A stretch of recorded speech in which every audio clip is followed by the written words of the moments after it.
여러분 안녕하십니까? 뉴스라이브 문을 엽니다. 미세먼지 비상저감 조치로 오늘 노후 경유차들은 서울에서 운행이 제한됩니다. 2005년 이전에 등록한 2.5톤 이상 경유 차량이 대상인데 당장 서울 등록 차량만 약 20만 대입니다. 서울시는 이를 통해서 이 경유차 미세먼지가 40%가량 줄어들 거라 전망하고 있지만 대부분 생계형 차량인지라 차주들의 불만도 적지 않습니다. 오늘 외출하실 때 황사 마스크 꼭 쓰셔야겠습니다. 11월 7일 뉴스라이브 지금부터 시작합니다. 오늘의 헤드라인입니다. 성북구 전통시장의 배송 서비스가 내년부터 중단됩니다. 인건비 부담과 주말 배송기사 인력난 등이 이유입니다. 무료로 운영되던 스포츠센터 주차장이 유료로 바뀌면서 이용객 불만이 제기되고 있습니다. 불편한 징수 시스템도 반발을 사고 있습니다. 청년정책 자문단 운영을 추진하는 용산구가 자문단장 자리를 두고 의회와 의견차를 보이며 관련 조례가 부결됐습니다. 중구가 내년부터 관내 65세 이상 노인에게 매월 10만 원씩 어르신 공로수당을 지급합니다. 연간 156억 원이 소요될 전망입니다.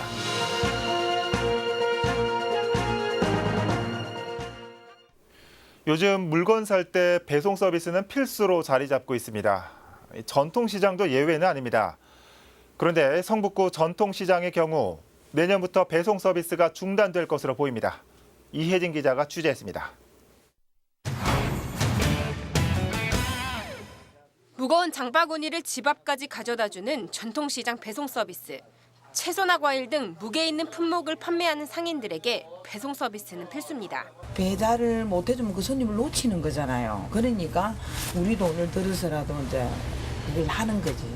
자기 집에 배달할 사람이 없는 사람은 많이 하는 걸로 알고 있는데 키기는 걸 시키려고 그러고 있어. 얼마나 비싼데. 전통시장 공동배송 서비스는 정부 사업으로 성북구의 경우 2016년부터 3개 전통시장이 사업을 시작했습니다. 시장마다 4천만 원 정도의 예산을 지원받아 배송 차량도 구입했습니다. 하지만 현재 배송 서비스를 제공하고 있는 곳은 장위시장 단 한 곳뿐입니다. 이곳마저 내년부터는 배송을 중단할 예정입니다. 국비와 시비로 인건비를 지원받고 있지만 10% 정도의 자부담도 영세 상인들에겐 버겁다는 것. 현재도 주말에 손님이 더 많지만 인건비 부담으로 평일에만 배송 서비스를 이어나가고 있는 상황입니다. 자부담하고 보험이라든가 그다음에 그 4대 보험 들어가는 거, 그다음에 자동차 보험, 오토 보험 이런 게 아무래도 상인이 회비로 나가야 되니까 지금까지 한 3년 해봐도 내가 생각하는 거는 그대로 했으면 좋겠는데 그걸 계속 뭐 마이너스 되면서 운영한다는 거는 내가 운영하는 운영면에서 그건 힘들지 않냐라는 생각을 해봐요. 애초에 배송 서비스를 중단한 시장의 경우 배송기사를 구하는 것조차 힘들었던 상황. 자동차와 오토바이 면허를 2개 다 소지하고 있어야 하는 데다 주말까지 일할 수 있는 배송기사를 구하기 힘들었던 겁니다. 시장에는 토요일날, 일요일날 사람이 많이 오는데 또 공휴일이다 보니까 기사들이 안 하려고 해요. 좀 지원을 해주고 시에서도 지원을 해주고 있는데 그 인건비는 지금 안 맞으니까 내년도부터는 사업을 접을 예정이거든요. 대형마트와의 경쟁에서 선택이 아닌 필수였던 배송 서비스. 야심차게 시작했던 사업은 아쉽게도 3년 만에 막을 내리게 됐습니다. 딜라이브 서울 경기 케이블 TV 이희진입니다. 성동구 금호 스포츠센터 주차장은 센터 개관 후 1년 가까이 무료로 운영되어 왔습니다.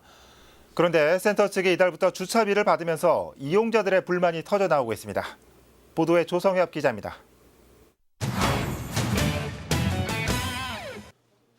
직원과 스포츠센터 이용자 간 주차비 문제로 언쟁이 오갑니다.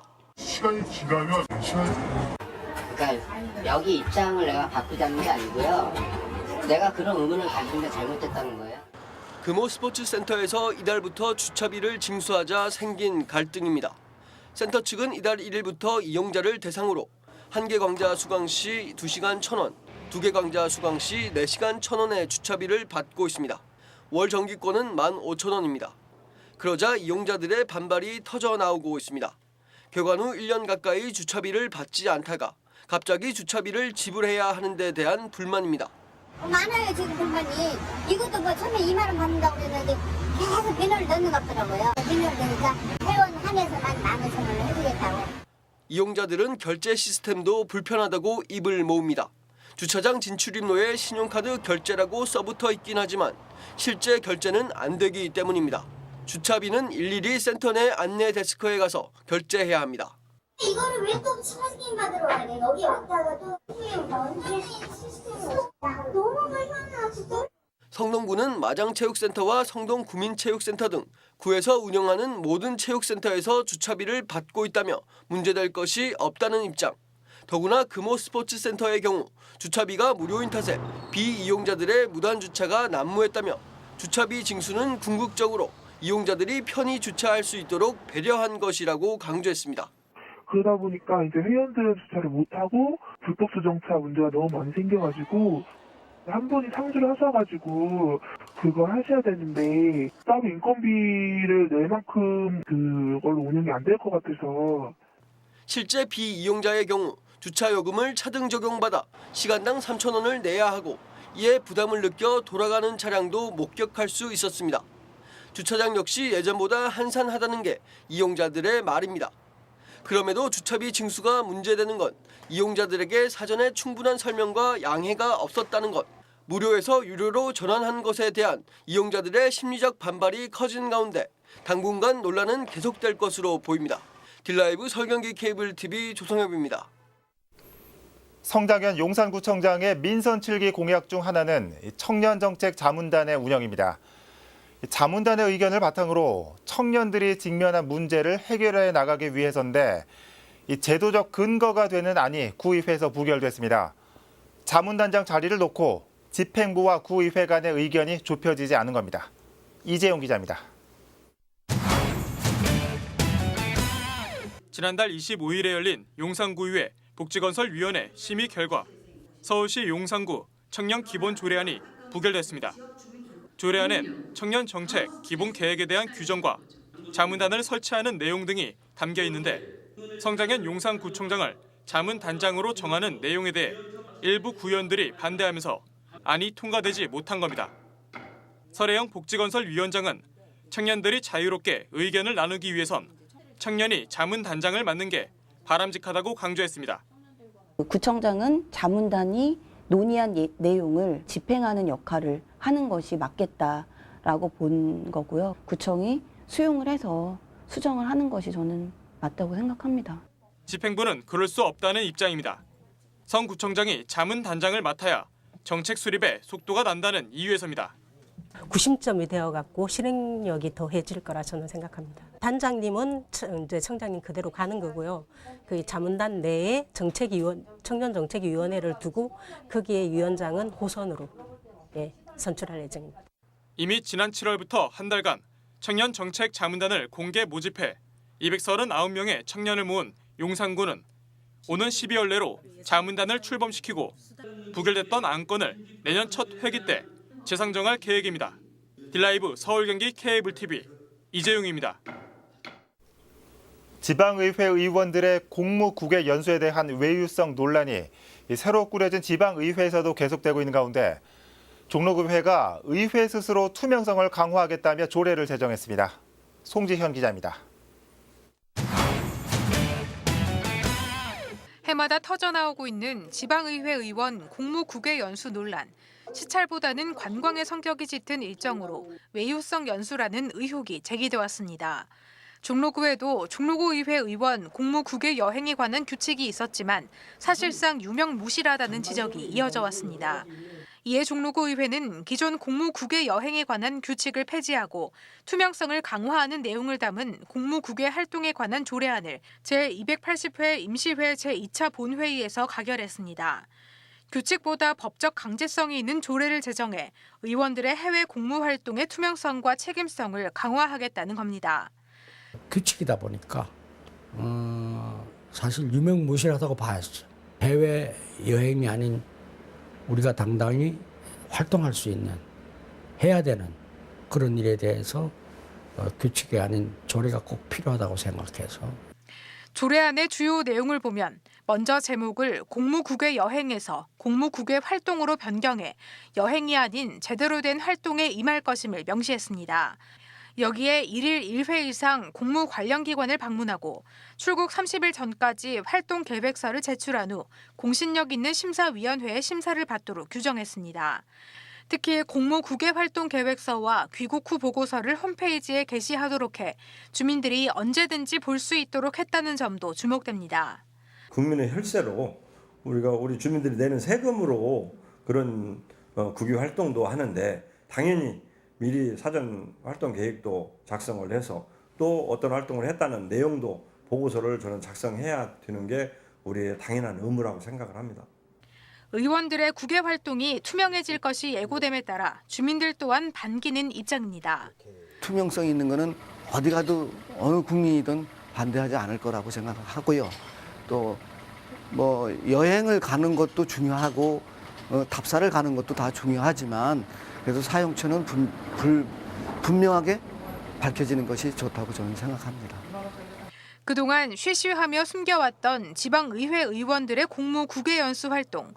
종로구 의회의 이번 조례 제정을 계기로 다른 구의 모범이 되는 투명한 공무 국외 활동이 이뤄질 수 있을지 주목됩니다.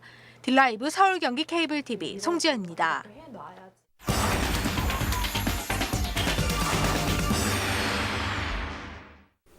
송파구에서는 1년에 한 번 의미 있는 찻집이 문을 엽니다.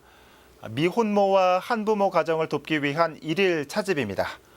현장에 나가 있는 취재기자 불러보겠습니다. 태윤영 기자. 네, 1일 찻집이 열리고 있는 송파구 방위동에 나와 있습니다. 네, 오늘 의미 있는 1일 찻집이 열렸습니다. 현장 분위기 먼저 전해주시죠. 네, 조용하고 아늑한 분위기의 한 음식 판매점에서 그 1일 찻집이 문을 열었습니다. 네. 송파구 여성단체 연합회가 마련한 이런 행사인데요. 조금 전 11시 오픈에 손님 맞을 준비가 한창입니다.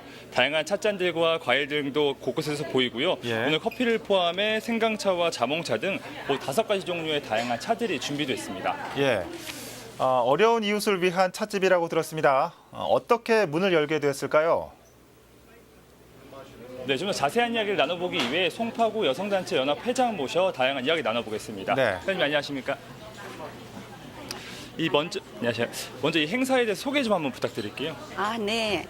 저희는 미혼모 돕기와 한부모 가정에 어려운 학생들에게 기금을 마련하기로 했습니다. 장학금을 주기로. 이 행사가 좀 어떻게 마련되게 되는지 구체적으로 좀 말씀 좀 부탁드릴까요? 네. 어려운 미혼모들에게 사는 게 어렵다 이 얘기를 듣고 나서 이거는 우리가 해야 할 일이구나 해가지고 여성단체에서 돕기로 했습니다. 아까 말씀하셨듯이 여기서 나온 수익금이 좀 의미 있게 사용된다고 들었어요. 어떤가요? 네, 여기에서 보시다시피 미혼모 돕기로 한 거잖아요. 그래서 거기에 60-70%는 거기다가 지원을 하고 부족한 돈은 장학금에 우리 단체장님들이 십시일반 조금씩 걷어가지고 장학금을 주기로 했습니다. 네, 말씀 감사합니다. 근데 잘못한 것 같아요. 네, 이외에도 현장 대여료부터 10시간 가까이 일을 하는 것까지 모두 자원봉사로 진행되기 때문에 네. 좀 더 의미 있는 행사라고 할 수 있겠습니다. 예, 좀 수익금이 좀 많이 모였으면 좋겠네요. 1일 찻집 앞으로도 만나볼 수 있습니까? 네, 행사 취지답게 송파구 여성단체 연합회에서는 그 일시적인 행사가 아니라 장기적인 안목에서 행사를 이어가겠다고 밝혔습니다. 네. 지난 2016년 처음 시작해서 얼마 되진 않았지만 꾸준히 운영의 이름도 좀 알리고 좀 더 성금을 많이 모을 수 있도록 그 홍보 활동에도 박차를 가하겠다는 입장입니다. 네. 지금까지 1일 찻집이 열리고 있는 송파구 방위동에서 전해드렸습니다. 네, 태윤영 기자 잘 들었습니다. 이 송파구에서 열리고 있는 의미 있는 행사인 만큼 많은 사람들에게 알려졌으면 좋겠습니다. 송파구 1일 찻집 현장 연결해 봤습니다.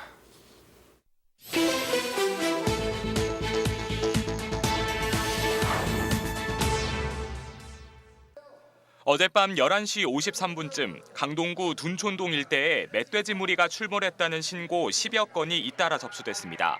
7마리로 추정되는 멧돼지 무리를 소방당국이 추격한 끝에 현재까지 3마리가 사살됐고 사살되지 않은 멧돼지 무리는 근처 공원으로 달아났습니다. 소방당국은 근처 남한산성에 서식하던 멧돼지들이 길동 1자산을 거쳐 도심에 내려온 것으로 보고 있습니다. 어제 새벽 5시 45분에는 서대문구 홍제동의 아파트 공사장에 설치된 컨테이너에서 전기압선으로 인한 화재가 발생했습니다. 인명피해는 없었고 190만 원의 재산 피해가 발생했습니다. 사고에 따른 인명피해도 잇따랐습니다.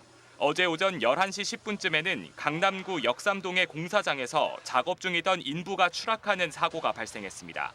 지하 6층에서 작업하던 인부가 딛고 있던 안전철판이 무너지면서 지하 7층으로 추락한 사고로 인부는 중증 외상을 입고 인근 병원으로 이송됐습니다. 같은 날 밤 9시 15분에는 송파구 문정동 건영아파트 정류장에서 먼저 정차해 있던 시내버스를 뒤이어 들어오던 다른 시내버스가 들이받는 사고가 발생했습니다. 이 사고로 두 시내버스에 타고 있던 운전기사와 승객 등 7명이 경상을 입고 인근 병원에서 치료를 받았습니다. 뉴스라이브 사건 사고였습니다.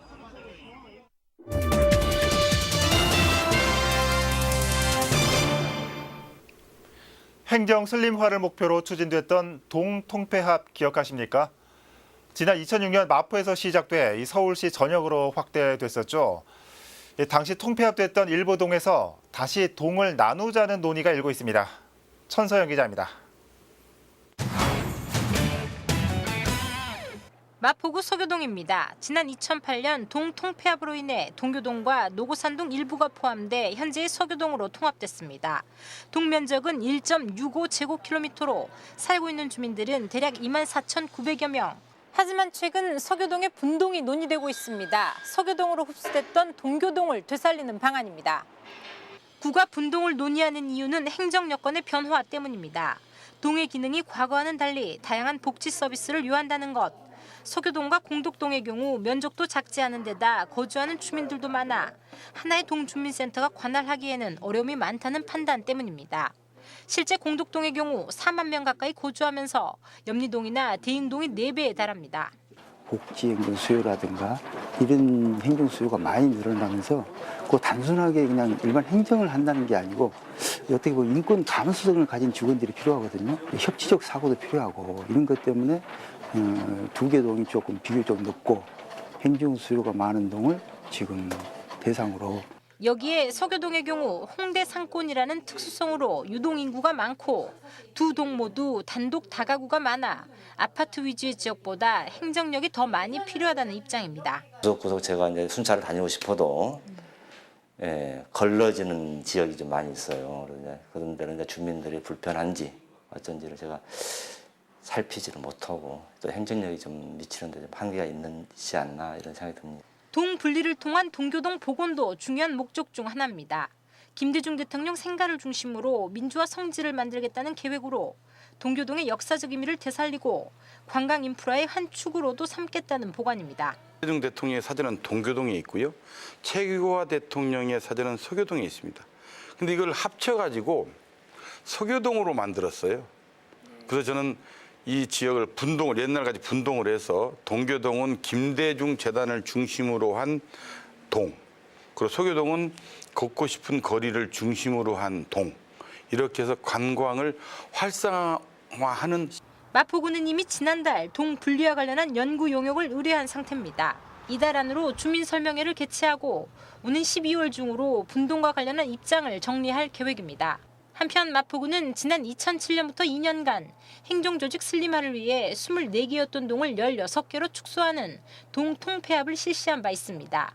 딜라이브 서울경기 케이블TV 천서입니다.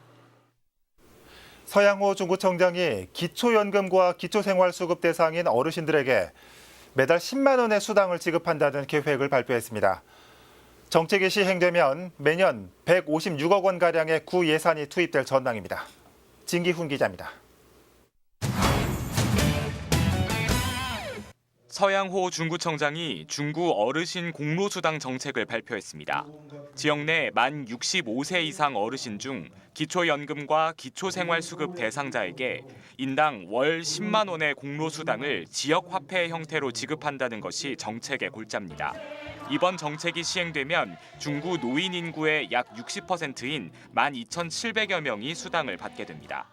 어르신 공로수당 10만 원을 매월 지급함으로써 노인 기초연금을 현실화하도록 하겠습니다. 서울특별시에서 중구가 먼저 시행하고 다른 자치구, 시군구에서 확대되기를 진심으로 바라겠습니다. 정책에 따른 예산은 연간 156억 원 규모로 지역 행사 30여 개와 토목공사 등에 드는 예산을 줄여 재원을 마련한다는 계획입니다. 또 대형마트나 대기업 계열 상점 등을 제외한 지역 상점에서만 사용 가능한 카드에 수당이 입금되는 지역화폐 방식으로 지급되는데 정책이 시행되면 중구에서는 지역화폐가 처음 도입되는 겁니다. 관계 법률에 따라 현재 보건복지부와의 협의가 진행 중이지만 타 자치구와의 형평성 문제 등이 제기되며 복지부는 신중한 입장입니다. 중구만 기초연금을 지급할 경우에 다른 타구와의 형평성 때문에 부정적인 반응이었으나 그 속도를 좀 조정하기 위한 그 부정적 반응이지 기초연금이 늘어나야 한다라고 하는 취지에 대해서는 뭐 복지부도 동의하고 있기 때문에 저는 잘 협의해 나간다라면 중구는 내년 1월 시행을 목표로 남은 2달 동안 관련 조례와 세부안을 마련한다는 계획입니다. 들라이브 서울경기 케이블 TV 진기훈입니다. 강남구는 오늘 30일까지 공동주택관리 지원 사업 신청을 받습니다. 주요 지원 내용은 에너지 절감을 위한 LED 등 교체, 어린이 놀이터 유지 보수, 주민 간 소통과 화합을 위한 사업, 보안 등과 경로당 보수 등입니다. 신청 자격은 20세대 이상 아파트와 연립주택으로 최대 4천만 원까지 지원됩니다. 이와 함께 주민 화합과 건강, 여가와 취미 교육, 마을 도서관 운영을 최대 800만 원까지 지원하는 공동체 활성화 공모 사업도 함께 추진합니다.